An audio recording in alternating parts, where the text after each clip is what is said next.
And a very good afternoon, everyone. Jeremy here, quantstrategic.com.sg with a market recap of the S&P 500, a week ending 19th of March 2021. And on a monthly chart, a picture of bullishness. Not yet 4,000. We closed at 3,909 with a little bit of weakness entering into the weekend for the middle of March. But currently, the charts still look pretty good with a long signal on the monthly charts above the cloud, above the super trend line. The long signal is at 3654, which is still valid since the 1st of December last year. And 1, 2, 3, 4 nice candlesticks upwards, and 3964 was the last high. Moving on to the weekly charts still looking very positive.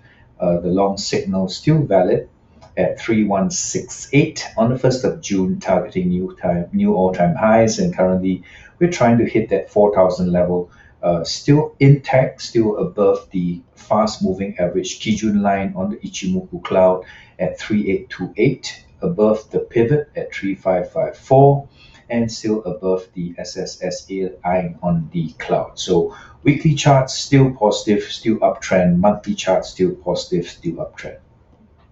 I guess the only source of concern in the short term is this particular short signal that was issued on the 26th of February last month at the level of 3812, targeting 3554, which is the pivot support on the weeklies. All right, so the short signal has already been issued here. Super trend line has been broken.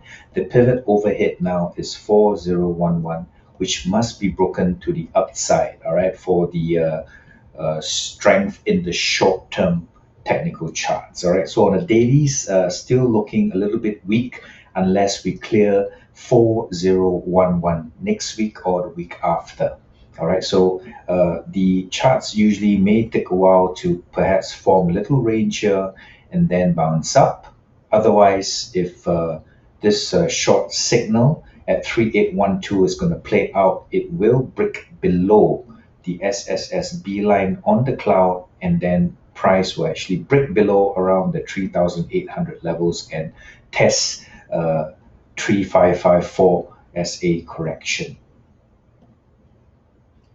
Same picture for the 4-hourly charts.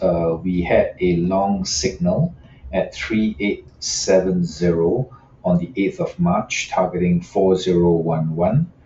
We fell short of the 4,000 target, and we broke through the 4-hourly super trend line to the downside. It may test into the cloud, and this is the support that must hold. Otherwise, price will be weaker as it breaks the cloud and head towards a correction target of probably around 3,554 after breaking the last low at 3720.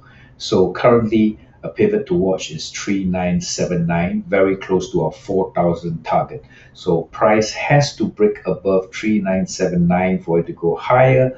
Otherwise, if it breaks below the cloud line, we know that we're going to test 3720 and 3554 to the downside. So the overall picture of the S&P 500 is still very bullish in the long term and medium term on the monthly and weekly charts, trying to hit that 4,000 level if it can clear the last all-time high of 3964 on an intraday basis. Otherwise, the first level of support that is pretty important is this level on the weekly charts at 3554. So even if we test 3554 to the downside and bounce up, we are still on a long-term and medium-term uptrend. All right.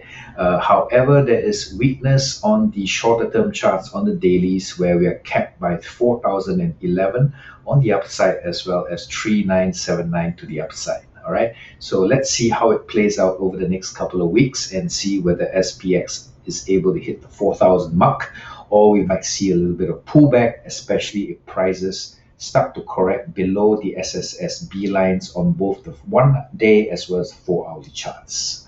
So all these levels will be in my blog, www.quantstrategic.com.sg. The link will be below this video, and if you find the video meaningful, please click like, and on the subscribe button so that I can notify you on the next video to be published. All right, guys, so have a great weekend and a great trading week.